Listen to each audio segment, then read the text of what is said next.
Sejarah seringkali ditulis oleh mereka yang tinggal di balik tembok batu yang tinggi, oleh para juru tulis yang duduk nyaman di dalam perpustakaan yang hangat, dan oleh para raja yang memandang dunia dari menara gading mereka. Karena itulah, selama ribuan tahun, narasi tentang kekuatan selalu bias. Kita diajarkan bahwa peradaban berarti menetap. Kita diajarkan bahwa kekuatan diukur dari seberapa besar istana Anda, seberapa tebal benteng Anda, dan seberapa rumit sistem birokrasi yang Anda miliki. Pandangan ini menciptakan sebuah ilusi yang mematikan, sebuah keangkuhan kolektif yang menghinggapi setiap kekaisaran besar mulai dari Tiongkok di timur, Persia di tengah, hingga Romawi dan kerajaan-kerajaan Eropa di barat. Mereka memandang keluar tembok perbatasan mereka dengan tatapan merendahkan.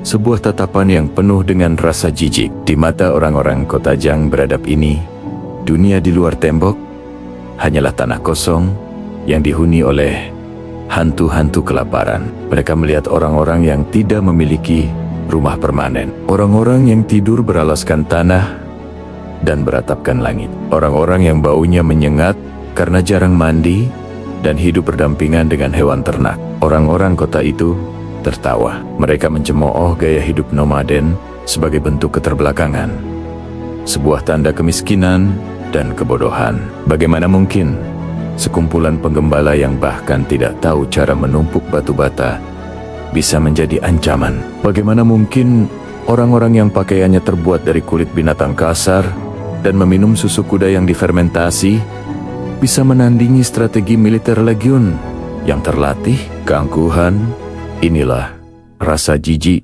terhadap kesederhanaan dan keyakinan buta pada kenyamanan yang menjadi paku pertama dalam peti mati peradaban mereka sendiri. Mereka tidak sadar bahwa justru kemiskinan itulah yang sedang menempa senjata paling mematikan dalam sejarah manusia. Mereka tidak tahu bahwa sementara mereka menikmati anggur di dalam aula yang hangat, alam semesta sedang menciptakan monster di padang rumput yang dingin. Monster yang dibentuk oleh angin, kelaparan, dan seleksi alam yang brutal. Mari kita tinggalkan kenyamanan kota sejenak dan melangkah ke dunia yang menempa mereka. Stepa, padang rumput Eurasia yang membentang luas, sebuah lautan rumput yang tak berujung, adalah tempat di mana kelemahan dihukum dengan kematian instan. Di sini tidak ada tempat untuk bersembunyi, tidak ada atap untuk berlindung dari badai salju yang membekukan tulang, dan tidak ada sumur yang menjamin air di musim kemarau yang membakar kulit. Bagi bangsa nomaden, apakah itu Scythian, Han, Turk, atau yang paling terkenal, Mongol, hidup adalah serangkaian krisis yang tidak pernah berakhir. Mereka tidak memilih gaya hidup sederhana karena alasan filosofis atau estetika. Mereka hidup sederhana karena hanya itulah satu-satunya cara untuk bertahan hidup. Bayangkan seorang anak yang lahir di stepa. Kakinya mungkin belum lancar berjalan di atas tanah, tetapi dia sudah didudukan di atas punggung kuda. Sebelum dia bisa merangkai kalimat yang rumit, dia sudah diajarkan cara memegang busur. Mainan mereka adalah tulang belulang hewan, dan pelajaran pertama mereka adalah tentang arah angin dan jejak predator. Tidak ada sekolah, tidak ada kenyamanan. Guru mereka adalah rasa lapar. Jika perburuan gagal, mereka tidak makan. Jika ternak mati karena wabah, mereka harus berpindah atau mati bersama ternak itu. Gaya hidup ini, yang di mata orang kota terlihat menyedihkan, sebenarnya adalah kamp pelatihan militer paling efektif yang pernah ada di muka bumi. Tanpa disadari, setiap pria, wanita, dan bahkan anak-anak dalam masyarakat nomaden adalah prajurit. Mereka tidak memerlukan barak militer atau anggaran pertahanan negara, karena kehidupan sehari-hari mereka adalah perang melawan alam. Kekuatan tak terduga ini bermula dari mobilitas. Di kota-kota besar, tentara adalah sebuah institusi yang mahal. Seorang prajurit infanteri membutuhkan gaji, membutuhkan barak, dan yang paling parah, membutuhkan rantai pasokan logistik yang lambat. Rombongan tentara kerajaan yang bergerak membawa gerobak gandum, kuali masak, tenda-tenda berat dan pelayan. Mereka bergerak seperti siput raksasa yang lamban. Sebaliknya, bangsa nomaden adalah angin. Mereka tidak membawa apa-apa selain apa yang bisa diikatkan di pelana kuda. Makanan mereka, dendeng kering yang diselipkan di bawah pelana, yang menjadi lunak karena panas dan keringat kuda. Saat mereka berkuda, minuman mereka, susu kuda, atau bahkan darah kuda, mereka sendiri. Dalam keadaan darurat, mereka tidak perlu berhenti untuk mendirikan kemah, karena mereka bisa tidur di atas kuda. Perbedaan fundamental inilah yang gagal dipahami oleh para jenderal di kota-kota besar. Ketika konflik pertama kali pecah, para penguasa kota masih tersenyum sinis. Mereka melihat pasukan nomaden datang dengan kuda-kuda yang terlihat lebih kecil daripada kuda perang kerajaan yang gagah. Mereka melihat baju zirah yang terbuat dari kulit yang diperkeras, bukan pelat besi yang berkilauan. Ini bukan tentara, pikir mereka. Ini gerombolan perampok.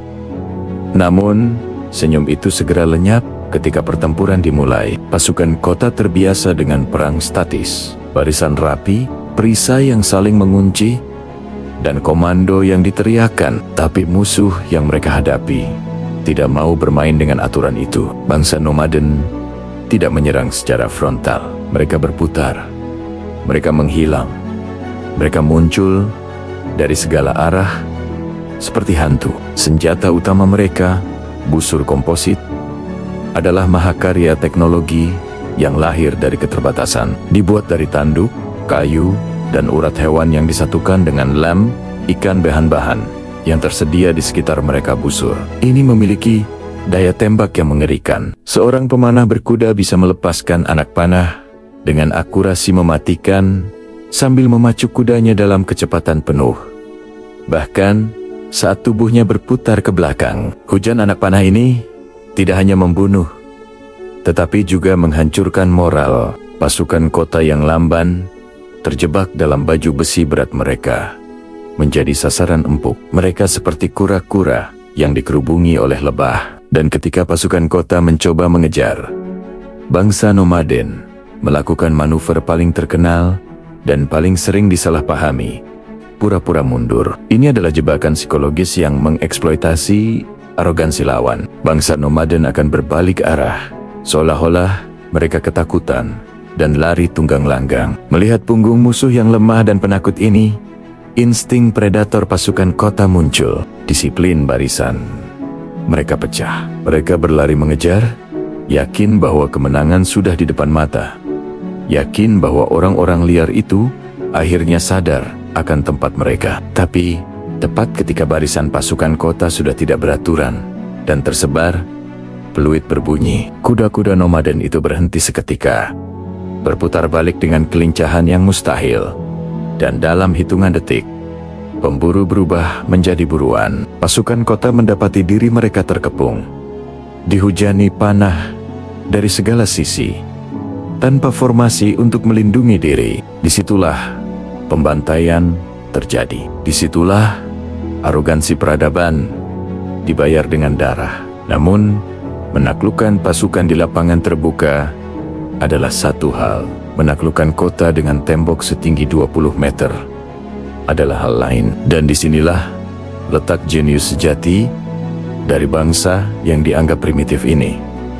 Kemampuan adaptasi yang mengerikan. Stereotip mengatakan bahwa orang nomaden itu kaku, bodoh, dan hanya tahu cara menjarah. Kenyataannya, pikiran mereka sangat terbuka, jauh lebih terbuka daripada para birokrat kota yang terikat tradisi. Bangsa nomaden, khususnya di bawah kepemimpinan figur seperti Genghis Khan, tidak memiliki ego budaya. Jika mereka melihat musuh memiliki senjata yang bagus, mereka tidak menghancurkannya. Mereka mengambilnya, mempelajarinya, dan menyempurnakannya. Ketika bangsa Mongol pertama kali menghadapi tembok-tembok besar Tiongkok, mereka tidak tahu apa itu pengepungan. Mereka hanya bisa memandangi bata-beta itu dengan bingung. Tapi mereka tidak pulang. Mereka menangkap insinyur-insinyur Tiongkok. Mereka bertanya, bagaimana cara meruntuhkan ini? Mereka belajar membuat trebuchet.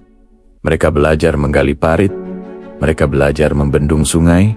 untuk membanjiri kota. Dalam waktu singkat, bangsa yang tadinya hanya tahu tenda kulit, tiba-tiba menjadi ahli artileri terhebat di zamannya. Mereka memadukan mobilitas stepa dengan teknologi pengepungan menetap. Hasilnya adalah mesin perang hibrida yang tak terhentikan. Kota-kota legendaris seperti Samarkand, Bukhara, dan kemudian Baghdad yang telah berdiri selama berabad-abad sebagai pusat ilmu pengetahuan dan kekayaan, runtuh dalam hitungan minggu atau bulan.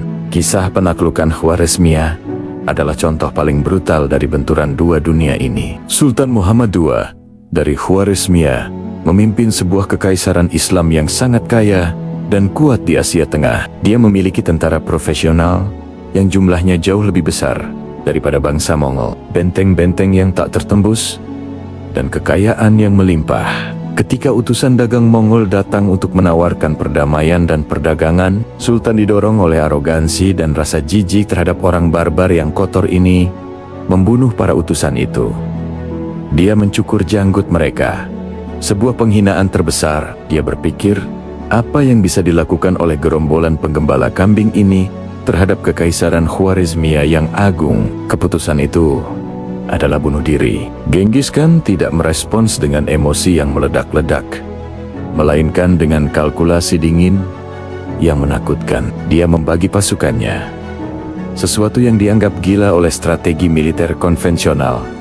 Saat menghadapi musuh yang lebih besar, dia mengirim satu pasukan untuk menarik perhatian, sementara pasukan lain melakukan perjalanan mustahil melintasi gurun yang dianggap tidak bisa dilalui oleh manusia maupun kuda, untuk muncul tepat di belakang garis pertahanan musuh. Efek kejutnya melumpuhkan kota demi kota jatuh, bukan hanya karena kekuatan senjata, tapi karena teror. Bangsa nomaden memahami psikologi ketakutan lebih baik dari siapapun. Mereka menyebarkan desas-desus. Mereka membiarkan beberapa orang selamat dari kota yang dibantai, hanya agar orang-orang itu lari ke kota berikutnya dan menceritakan horor yang mereka saksikan. Mereka bukan manusia, kata para pengungsi itu dengan gemetar. Mereka adalah hukuman dari Tuhan. Sebelum pasukan nomaden bahkan tiba di gerbang kota berikutnya, semangat juang penduduknya sudah hancur. Gubernur-gubernur kota menyerah tanpa syarat, berharap belas kasihan, namun seringkali terlambat. Sistem komunikasi nomaden yang disebut YEM memungkinkan pesan bergerak ratusan kilometer sehari melalui stasiun pergantian kuda, jauh lebih cepat daripada sistem kurir kerajaan manapun. Jenderal nomaden bisa mengordinasikan serangan di front yang berjarak ribuan kilometer, seolah-olah mereka berada di ruangan yang sama. Ini adalah Blitzkrieg Barbadibot sebelum tank ditemukan. Tetapi ada lapisan yang lebih dalam dari sekadar taktik perang. Kemenangan bangsa nomaden atas kota-kota besar adalah kemenangan pragmatisme atas formalitas. Di kota-kota besar, promosi jabatan seringkali didasarkan pada garis keturunan, suap, atau koneksi politik. Seorang jenderal mungkin memimpin pasukan bukan karena dia ahli strategi, tapi karena dia sepupu raja. Di tenda-tenda nomaden, hal itu tidak berlaku. Meritokrasi adalah hukum alam. Anda tidak bisa menyuap kuda untuk berlari lebih cepat, dan Anda tidak bisa bernegosiasi dengan badai salju. Pemimpin dipilih berdasarkan kompetensi. Jika Anda seorang penggembala budak, tapi Anda pandai memanah dan berani, Anda bisa menjadi jenderal. Subutai, jenderal paling brilian dalam sejarah Mongol yang menaklukkan 32 negara dan memenangkan 65 pertempuran besar. Bukanlah anak bangsawan, dia adalah anak pandai besi. Sistem ini memastikan bahwa pasukan nomaden selalu dipimpin oleh orang-orang terbaik, sementara pasukan kota sering dipimpin oleh orang-orang yang tidak kompeten namun berdarah biru. Kehancuran yang mereka bawa memang mengerikan. Asap dari kota-kota yang terbakar menghitamkan langit siang, dan tumpukan tengkorak menjadi monumen bisu dari kemarahan mereka. Namun, paradoksnya, setelah badai darah mereda, bangsa nomaden ini menciptakan sesuatu yang gagal diciptakan oleh kota-kota yang mereka hancurkan. Pux Mongolika, atau perdamaian Mongol. Karena mereka tidak peduli dengan kerumitan birokrasi lama, mereka menyederhanakan segalanya. Jalanan menjadi aman. Seorang gadis perawan dengan membawa sekantung emas di kepalanya, konon bisa berjalan dari satu ujung kekaisaran ke ujung lainnya tanpa takut diganggu. Perdagangan meledak. Jalan Sutra yang sebelumnya terpotong-potong oleh pajak kerajan-kerajan kecil yang serakah dan bandit lokal, kini berada di bawah satu otoritas yang tegas. Bangsa penggembala yang sederhana dan kotor ini, yang diejek karena tidak memiliki budaya tulis menulis yang rumit, justru menjadi jembatan peradaban. Mereka memindahkan dokter dari Persia ke Tiongkok, insinyur dari Tiongkok ke Timur Tengah, dan pedagang dari Venesia ke Istana Gan.